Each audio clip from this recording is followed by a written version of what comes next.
ஓம் சாந்தி. நீ ஒளி பொருந்தியவர், நீ ஆற்றல் நிறைந்தவர், அளவற்ற மகா சக்தி நீ, ஆன்மீக ஒழுக்கத்தின் மகா புரட்சியும் நீ, புதிய சிருஷ்டியினுடைய படைப்பாளர் சிவசக்தி யோகேஸ்வரி, 7 நிறமுடையவள் ராஜேஸ்வரி, சிவவம்சி, தபஸ்வினி. ஹே ஆத்மா, நீ அளப்பரிய மகா சக்தி. ஆத்மாவுக்குள் எப்படி சக்தி கொண்டு வருவது என்பதில்லை. ஆத்மா இயல்பிலேயே சக்தியினுடைய ஊற்று. ஆத்மா சக்தியை கையேந்த வேண்டியதில்லை, யாரிடமும் பறித்து கொள்ள வேண்டியதும் இல்லை, ஆசீர்வாதத்தால் பெற வேண்டியதும் இல்லை. ஆத்மா இயல்பிலேயே சக்தி ரூபமானது. சிவசக்தி விரும்பியதும் எங்கு வேண்டுமானாலும் அவதாரம் எடுத்துக்கொள்ள முடியும். அந்த சிவசக்தியாகிய பிராமணர்களே நாம் கிரீடதாரி, திலகதாரி, நிர்விகாரி, புரட்சி செய்பவர். ஆத்மாவிடம் புரட்சி செய்யும் ஆற்றல் இயல்பாகவே இருக்கிறது. புரட்சி என்றால் மாற்றம், பரிவர்த்தனை. புரட்சி என்றால் பழைய எல்லாவற்றையும் தூக்கி எறிவது, எது ஒத்து வராதது, எது தீமை தரக்கூடியது, எது பலகீனமானது, எல்லாவற்றையும் தூக்கி எறிவது, பஸ்பம் செய்து விடுவது. புரட்சியின் சமஸ்காரம் ஆத்மாவில் உள்ளது. அதை நாம் விழிப்படைய செய்ய வேண்டும். எப்படி ஜாம்பவான் அனுமானை விழிப்படைய செய்தார்? என்னென்ன கூறினார் ஜாம்பவான்? அனுமானிடம் கூறினார், நீ யாருடைய குழந்தை? உன்னுடைய தாய் தந்தை 12 வருடம் தபஸ்யா செய்தார்கள். அதற்கு பிறகு நீங்கள் ஜென்மம் எடுத்தீர்கள். அஞ்சனா மற்றும் கேசரி எவ்வளவு வருடம்? 12 வருடம் வரைக்கும் தபஸ்யா செய்தார்கள். அப்படிப்பட்ட தபஸ்வி மாத்பிதாவினுடைய குழந்தை நீ. உன்னுடைய ஜென்மம் சிவனால் ஏற்பட்டது. நீ சிவனின் வம்சி. வாயுதேவனை கூப்பிட்டு கொடுத்தார், அந்த கர்ப்பத்தில் கொண்டு போய் சேரு. நீ வாயுபுத்திரன். வாயுவினால் நீ ஜென்மம் எடுத்தாய். குழந்தையாக இருந்தபோது எல்லோரும் பழங்களை சாப்பிட்டு கொண்டிருந்தார்கள். நீ குறும்புக்கார குழந்தையாயிருந்தாய். உன்னுடைய தோழர்கள் எல்லாரும் கூறினார்கள், இந்த மஞ்சள் நீலம் பழம் வேண்டாம், அந்த சிவந்த பழம் வேண்டும். அனுமான் பார்த்தார், மேலும் மேலும் பார்த்தார், எவ்வளோ பெரிய பழம், எனக்கு அந்த பழம் வேண்டும். அதை பறிக்கச் சென்றார். எதை நோக்கி? சூரியனை நோக்கி. சூரியனை பழம் என்று நினைத்து சாப்பிடுவதற்காக அவ்வளவு அளப்பெரிய ஆற்றல் உடையவர் நீ. சூரியனிடம் நீ போய் சேர்ந்தாய், சூரியனை சாப்பிடுவதற்காக. இந்திரனால் தாக்கப்பட்டு கீழே விழுந்தார். பிறகு இறந்து போன அனுமனை கண்டு வாயுவுக்கு அவ்வளவு கோபம் வந்தது. எல்லா தேவதைகளும் குழப்பமடைந்தார்கள், பிரார்த்தனை செய்தார்கள். வாயு கூறினான், என்னுடைய குழந்தையை கொன்றாய் இல்லையா, நான் உன்னை விடமாட்டேன் என்று. சிவன் அங்கே பிரத்யட்சமானார், மீண்டும் உயிர் கொடுத்தார். அதுதான் நீ. அனுமான் என்றால் இறந்து போன ஒருவர் மீண்டும் புனர்ஜென்மம் எடுத்தவர். அந்த சக்தியை கொடுத்தவது யார்? சிவன். அப்படிப்பட்ட அனுமானி நீ. எல்லா தேவதைகளும் பிரசன்னமாகி மகிழ்ச்சியடைந்து தன்னுடைய தனித்தனி சக்திகளை கொடுத்தார்கள். எந்தெந்த தேவதைகள் இருந்தார்களோ அத்தனை பேரும் தன்னுடைய சக்தியை கொடுத்தார்கள். அதுதான் நீ அனுமான். குழந்தை பருவத்தில் அவ்வளவு குறும்பத்தனம் செய்தார். எல்லா முனிவர்கள் தபசிகளுடைய தபஸ்யாவை மீண்டும் மீண்டும் இடையூறு செய்தாய். ஆகவே சாபம் கிடைத்தது. உன்னிடம் இருக்கக்கூடிய இந்த ஆற்றலை கொண்டுதான் இவ்வளவு சேட்டை செய்கின்றாய். எனவே இது எல்லாம் உனக்கு மறந்து போகட்டும், யாராவது நினைவுபடுத்தினால் உனக்கு நினைவு வரட்டும் என்று கூறிவிட்டார்கள். அப்பொழுதுதான் ஜாம்பவான் வந்து விழிப்படையச் செய்தார். அப்படித்தான் பகவான் சிவன் நமக்கு எல்லா நினைவுகளும் கொடுக்கின்றார். ஹே ஆத்மா, நீ அளவற்ற மகா சக்தி, கிரீடதாரி, திலகதாரி, நிர்விகாரி, புரட்சி செய்பவர். நீ ஆற்றல் மிகுந்தவர், ஒளி மிகுந்தவர், ராஜயோகத்தினுடைய தபஸ்வினி. நீ ஓஜஸ்வி. ஓஜ் தேஜ் 2 வார்த்தை இருக்கிறது. காமத்தினுடைய ஆற்றல் அது கீழே நஷ்டமாகி கொண்டிருப்பதை நாம் சக்தி ரூபமாக தாரணை செய்து சேமிக்கும் பொழுது அது ஓஜ் என்று கூறப்படுகிறது.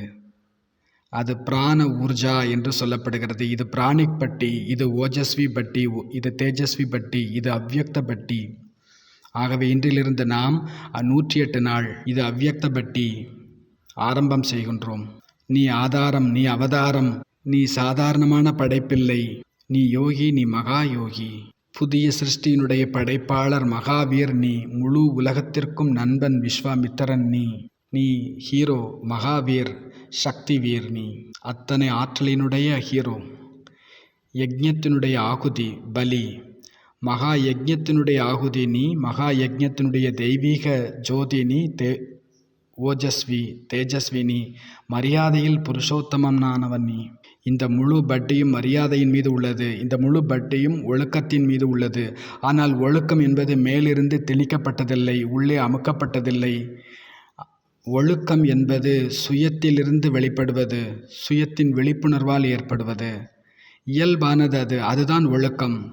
நம்முடைய படிப்பினைகள், நம்முடைய கல்வி முறைகள், நம்முடைய பள்ளிக்கூடம், நம்முடைய யூனிவர்சிட்டி, நம்முடைய எல்லா படிப்பினைகளும் ஒழுக்கம் கற்றுத்தருகிறது. எந்த மாதிரியான ஒழுக்கம்? அது உண்மையான ஒழுக்கம் அல்ல, அது ஒரு அராஜகம், அது ஒழுக்கமே இல்லை. ஒழுக்கம் என்றால் அது உள்ளுக்குள்ளிருந்து வெளிப்படைவது. ஆத்மாவினுடைய சங்கீதம்தான் ஒழுக்கம், ஆத்மாவினுடைய சொரூபம் அதில் நிலைத்திருப்பது தான் உண்மையான ஒழுக்கம், அதுதான் டிசிப்ளின். வெளியிலிருந்து கொடுப்பதும் இல்லை, வாங்குவதும் இல்லை. ஒழுக்கம் என்பது உலகத்தில் உள்ள எல்லா ஆன்மீக கூடங்களும் டிசிப்ளின் கற்றுக் கொடுக்கிறது, மரியாதை கற்றுக் கொடுக்கிறது, ஒழுக்கம் கற்றுத்தருகிறது. ஒழுக்கம் என்றால் என்ன, அடக்குமுறை என்றால் என்ன, அதற்கு எதிரான சுதந்திரம் என்றால் என்ன? இதில் சூட்சமமான விளக்கம் இருக்கிறது, வேறுபாடு இருக்கிறது, புரிந்து கொள்ள வேண்டும். ஒழுக்கமே உண்மையான சுதந்திரம். சுதந்திரம் என்பது நான் நினைத்ததை செய்வேன் என்பது கிடையாது. அது அடக்குமுறையை அராஜகத்தின் பக்கம் அழைத்து செல்லும். உண்மையான சுதந்திரம் என்பது ஒழுக்கம். அந்த ஒழுக்கத்தை புரிந்து கொள்ள வேண்டும். அதில் நாம் இறங்கப் போகின்றோம் இந்த பட்டியில். வாஸ்தவத்தில் பட்டி என்பது 100 நாட்களுக்கு, முதல் 8 நாட்களுக்கு முன் ஏற்பாடு. 100 நாளுக்கான ரூல்ஸ் இருக்கிறது. ஆனால் பட்டி இன்றைக்கே ஆரம்பமாகுது. எல்லாவற்றிற்கும் முதலாவதான நியமம் 30ஆம் தேதியிலிருந்து 100 நாள். ஆனால் முதல் 8 நாள் புரிஞ்சுக்கணும் இது என்ன என்று. 2 மணி நேரம் அமிர்த வேளை. அதற்காக அமிர்த வேளைக்கான புத்தகம் இருக்கிறது. அடுத்த 8 நாளுக்கு அதை நம்ம மனப்பாடம் செய்யணும், அதாவது படிக்கணும். 2வது பிரம்மச்சரியம், பி ஃபார் பிரம்மச்சரியா, 100% பிரம்மச்சரியம் 100 நாள்.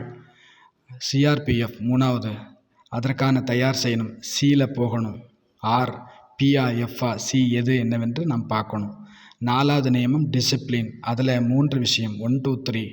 1 அப்படின்னா 1 மணி நேரம் இயற்கையினுடைய தொடர்பில் இருக்கணும் இந்த 100 நாட்களில். 2வது 2 மணி நேரம் மந்திர ஜபம், மந்திரா மெடிடேஷன். மந்திரம் ஒன்று தான், நான் ஆத்மா சிவபாபாவை நிரந்தரமாக நினைவு செய்து கொண்டிருக்கின்றேன்.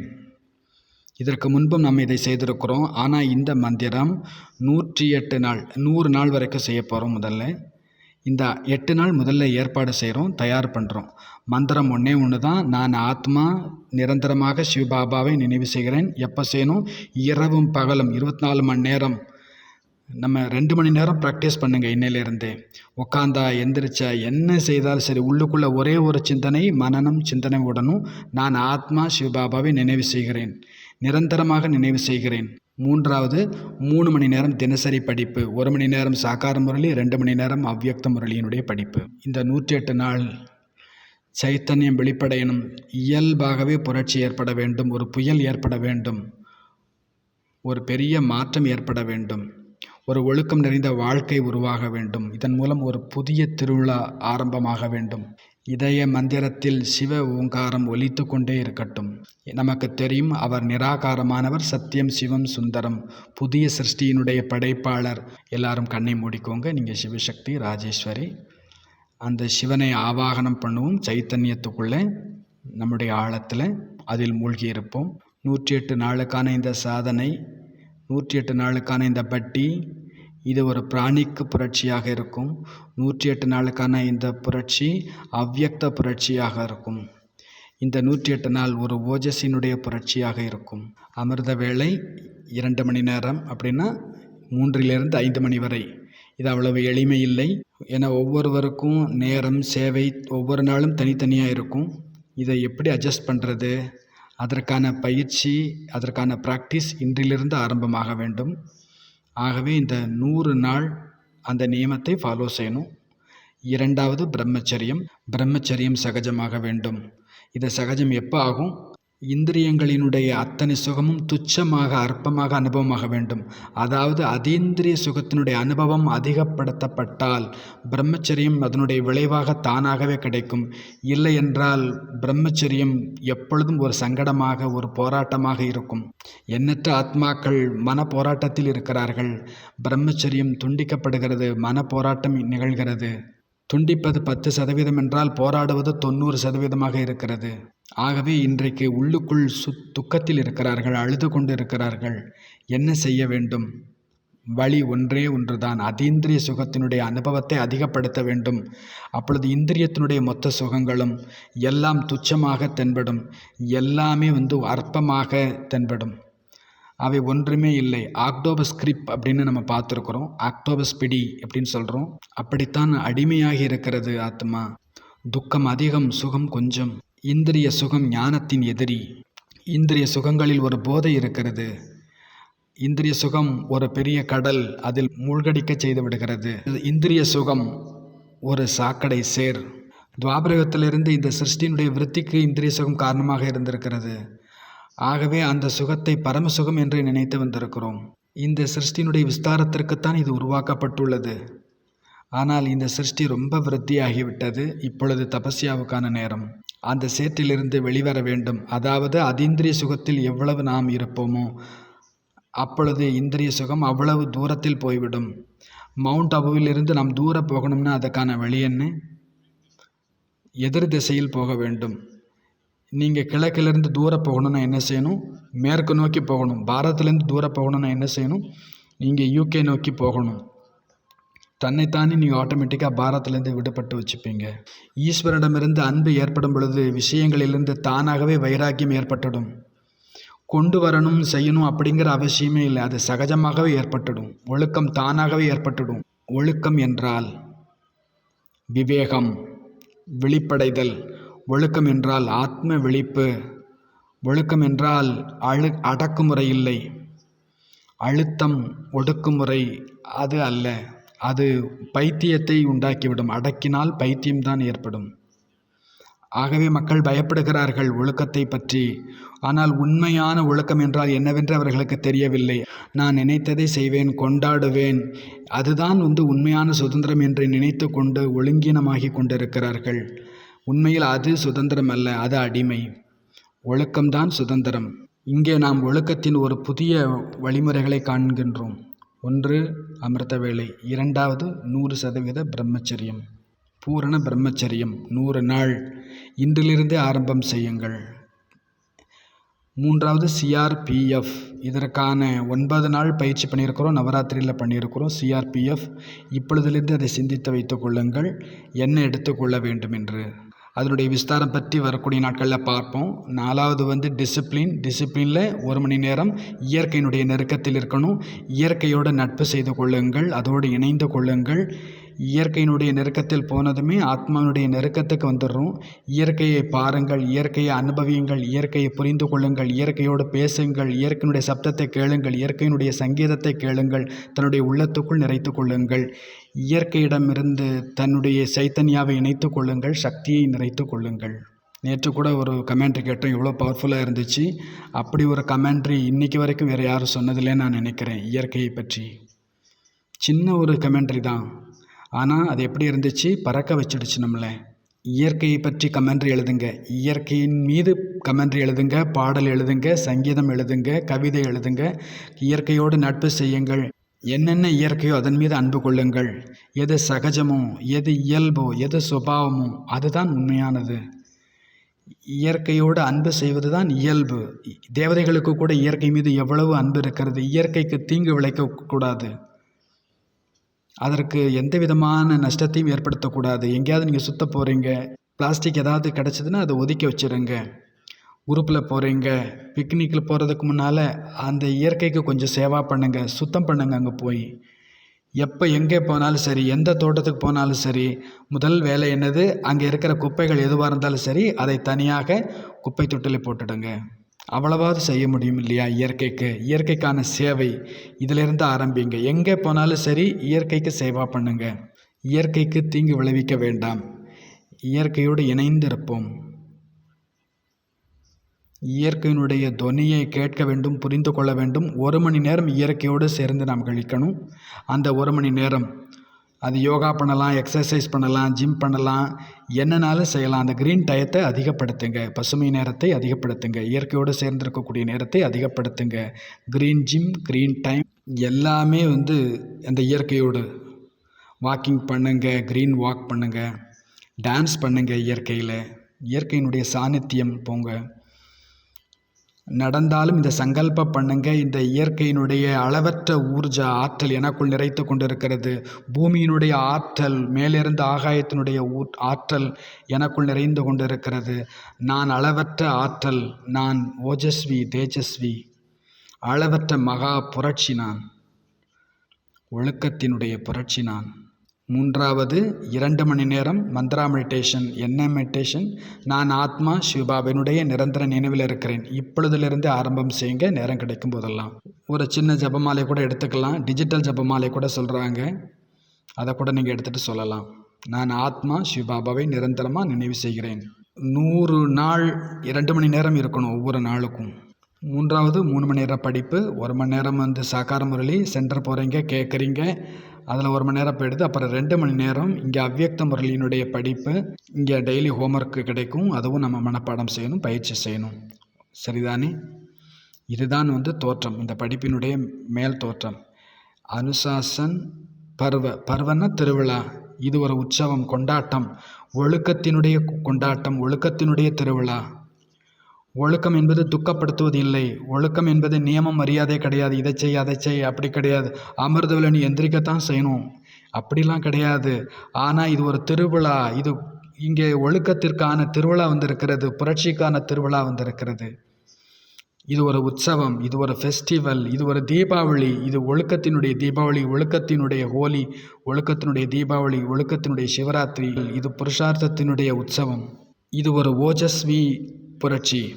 ஆத்மாவை தேஜஸ்வி ஆக்குகிறது, ஆத்மாவை ஓஜில் நிறைக்க வைக்கிறது, ஆத்மாவுக்குள் அவ்வளவு சக்தி நிறைக்கிறது, அவ்வளவு அளவற்ற ஆற்றலை நிறைத்து கொள்ளணும். எனக்கு முன்னால் இந்த மலை நொறுங்கி போக வேண்டும், என் முன்னால் இமயமலை விழ வேண்டும், அவ்வளவு ஆற்றல் நிறைந்திருப்பவர் நான். மகா புருஷர்கள் என்ன செய்தாலும் சரி, அதில் மிகுந்த ரகசியம் இருக்கின்றது. அவர்களுடைய ஒவ்வொரு காரியத்திலும். மீண்டும் அதே ஹனுமானுடைய கதைக்கு போகும். ஜாம்பவான் நினைவுபடுத்துகிறார் ஹனுமானுக்கு, நீ போயிட்டு வா அப்படின்னு சொல்லிட்டு அவர் போயிட்டு வரார். மேகநாதன் சக்தி போர் தொடுத்தார் லக்ஷ்மணன் மீது. லக்ஷ்மணன் காயமடைகின்றான், மூச்சை அடைகின்றான். சஞ்சீவனி எடுக்க வேண்டி இருந்துச்சு. ஹனுமான் போகிறார், எடுத்துகிட்டு வரார். லக்ஷ்மணன் வெளிப்படைகிறார். அடுத்தது முக்கியமான விஷயம், ஸ்ரீராமர் கூறினார், இந்த மலையை அங்கேயே வச்சுட்டு வந்துரு, எங்கே எடுத்து அங்கேயே எடுத்துகிட்டு வச்சுட்டு வந்துரு. ஆனால் வானரங்கள் சொல்லியது, இங்கேயே இருந்துட்டு போட்டுமே, இப்போ யுத்தம் வேற ஆரம்பிச்சிடுச்சே. சுக்ரீவனு சொல்கிறார், இருந்துட்டு போட்டோம், சாக சாக பொழைச்சிக்கிட்டே இருப்பாங்க. ராமர் சொன்னார், அது மரியாதை இல்லை, எங்கே எடுத்தையோ அங்கேயே எடுத்து வச்சிடு. அதுதான் மரியாதா புருஷோத்தமன். இது இயற்கையினுடைய நியமம். இந்த இயற்கை அங்கே தான் இருக்கணும், இந்த சஞ்சீவனி அங்கே தான் இருக்கணும். இயற்கை ஒவ்வொரு பொருளையும் எங்கு எது தேவையோ அங்கு அதை வைத்திருக்கிறது. ஆகவே இயற்கையினுடைய நியமத்தை மீற வேண்டாம். இந்த மலையை நாம் இங்கே வைத்திருந்தால், யுத்தத்தை வெற்றி அடைந்தால் அது மரியாதையாக இருக்காது. இது கூட ஒரு விதமான சாமர்த்தியமாகிவிடும் இல்லையா? ஆகவே அனுமான், நீ அங்கேயே போய் வைத்துவிடு மலையை. அனுமான் கூறுகின்றார், இதுதான் ரொம்ப முக்கியம் பிரபு, எனக்கு போக வேண்டிய அவசியம் இல்லை, நான் இங்கேருந்து தூக்கி வீசிடுறேன் அப்படின்னு சொல்கிறார் அனுமான். நான் ஏன் போகிறதுக்கு டயத்தை வேஸ்ட் பண்ணணும், நான் இங்கேருந்தே வீசிடுறேன். ஆனால் சுக்ரீவன் சொன்னார், இங்கேருந்து நீ வீசினேன்னா சின்ன சின்ன துண்டுகள் கீழே விழும், மலை பாறைகள். ராம்ஜி கூறினார், அந்த துண்டுகள் கீழே விழுவது கூட நன்மைதான். எங்கே சின்ன சின்ன துண்டுகள் விழுமோ அங்கே கூட தீர்த்தஸ்தானம் உருவாகும். எங்கெங்கே அது தீர்த்தஸ்தானமாகுமோ அதில் ஏதோ நன்மை ஏற்படும். அனுமான் 2 முறை போயிருந்தார் இமயமலைக்கு, மலை எடுக்கிறதுக்காக. ஒன்று செஞ்சு எடுக்கிறதுக்காக, 2வது பாலம் அமைக்கும் பொழுது மழை கம்மியாக இருந்துச்சு. எங்கேருந்து கல் எடுத்துகிட்டு வருது? அனுமார் சொல்கிறார், நான் எடுத்துகிட்டு வரேன்னு சொல்கிறார். வரும்போது நிறைய வேணும்னே கீழே கல்லை போட்டுட்டு வந்தார். மவுண்டபுல கூட விழுந்திருக்கலாம். பக்தியில் அப்படியெல்லாம் பழமொழி இருக்கிறது. பார்வதி கேட்குறாங்க சிவனிடம், ஏன் இப்படி அனுமான் செய்கிறார் அப்படின்னு. அப்போ அவர் சொல்கிறார், மகா புருஷர்கள் சும்மா எந்த வேலையும் செய்யலை. துவாபர யுகத்தில் இது கோவர்த்தன மலையாக மாறும். அங்கே தான் பகவான் லீலை செய்வார். இப்படியெல்லாம் கதை இணைக்கப்பட்டிருக்கிறது. மகா புருஷர்கள் என்ன செய்தாலும் அதற்கு பின்னால் சூட்சும ரகசியம் இருக்கிறது. இந்த பட்டி பிராணிக் பட்டியாக இருக்கிறதும் நாம் பிராணனோடு இணைந்திருப்போம், பிராணன் ஊர்ஜாவோடு சேர்ந்திருப்போம், அளவற்ற சக்தியோடு சஞ்சீனி சக்தியோடு இணைந்திருப்போம். இது அவ்வியக்த புரட்சியாக இருக்கும், இது அவ்வியக்த படிப்பினையாக இருக்கும். இன்றைக்கு யார்கிட்ட இல்லையோ அவங்க வாங்கிக்கோங்க. இன்றையிலிருந்தே அதை வாங்கிறதுக்கு ரெடி பண்ணிவிடுங்க. பிடிஎஃப் கூட நாங்கள் அனுப்புவோம் குரூப்பில். அவ்வியக்த பட்டி, பிராணிக் பட்டி, ஓஜஸ்வி பட்டி, மேலும் அனுசாசன் ஒழுக்கத்தினுடைய பட்டி. இதில் ABCD இருக்கிறது. டியில் முதல்ல சொல்லிட்டோம். 1 மணி நேரம் இயற்கையோடு, 2 மணி நேரம் ஜபம், 3 மணி நேரம் முரளியினுடைய படிப்பு. இதற்கான பிளான் இன்றிலிருந்து ஆரம்பிச்சிடுங்க. 8 நாள் ஆகிடும். அப்போந்தான் 100 நாள் கரெக்டாக செய்ய முடியும். கடைசி விஷயம் இப்பொழுது பரம்பிதா சிவபாபாவினுடைய தெய்வீக முன்னிலையில் இங்கு அதை கூடவே என்னுடைய அனைத்து பிராமணகுல சகோதர சகோதரிகளுக்கு முன்பாக நான் இந்த பவித்திர தீப்பந்தத்தோடு நிற்கின்றேன். நான் இந்த பவித்திர தீச்சுடருக்கு முன்னால் நிற்கின்றேன். ஞானம் பவித்திரத்தா மாற்றத்தினுடைய நிரந்தர வெளிச்சத்தினுடைய அடையாளம் இது. இன்று நாம் இந்த பட்டியினுடைய தொடக்கத்தை இந்த தீப்பந்தத்துடன் தீச்சுடருடன் ஆரம்பம் செய்வோம். இந்த தீச்சுடரோடு கூடவே நாம் உறுதிமொழி செய்வோம். நான் என்ன சொல்கிறேனோ அதை பிறகு கூடவே நீங்களும் கூறுங்கள். இந்த உறுதிமொழி இன்னும் ஆரம்பிக்கலை, அதற்கான விளக்கம் முன்னுரை இது. இந்த தீச்சுடர் ஒரு அடையாளம், பவித்திரத்தா ஞானத்தின் பரிவர்த்தனையின் அடையாளம். இப்போ சிவபாபாவை ஆவாகனம் செய்வோம், வரவேற்பு செய்வோம். நான் உறுதிமொழி செய்கின்றேன். நான் ஒவ்வொரு நாளும் பிரம்ம முகூர்த்தத்தில் விழிப்படைவேன்.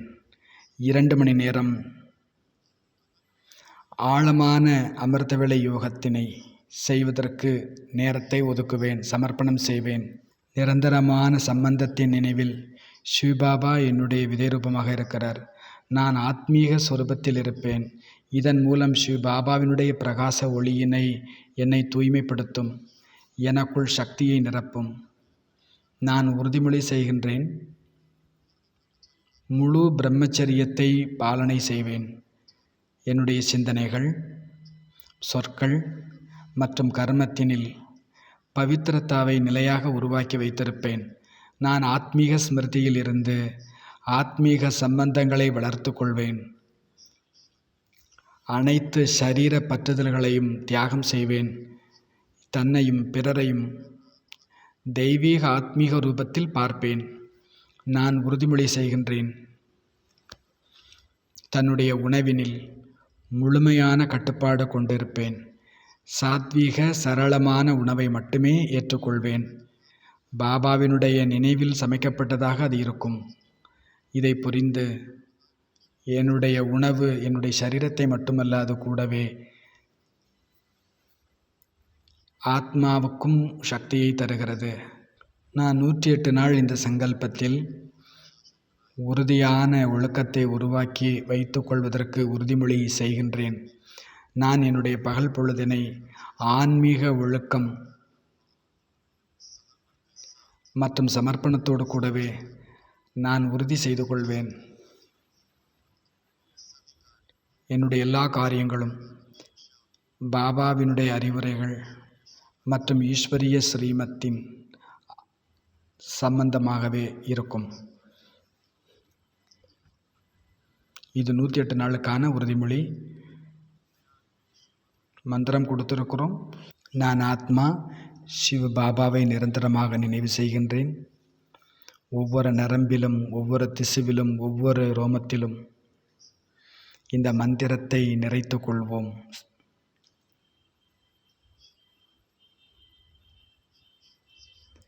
பிராணத்திலும் சுவாசத்திலும் சிவனுடைய நினைவு, சிவனுடைய ஓங்காரம் நிராகாரமயமாக இருக்கட்டும். சத்தியம், சிவம், சுந்தரம் இந்த உலகத்தில் சிவனை தவிர்த்து வேறு எதுவும் சுந்தரமில்லை, யாரும் அழகில்லை. அவரே சத்தியம், அவரே பரமம், அவரே பிரம்மாண்டம்.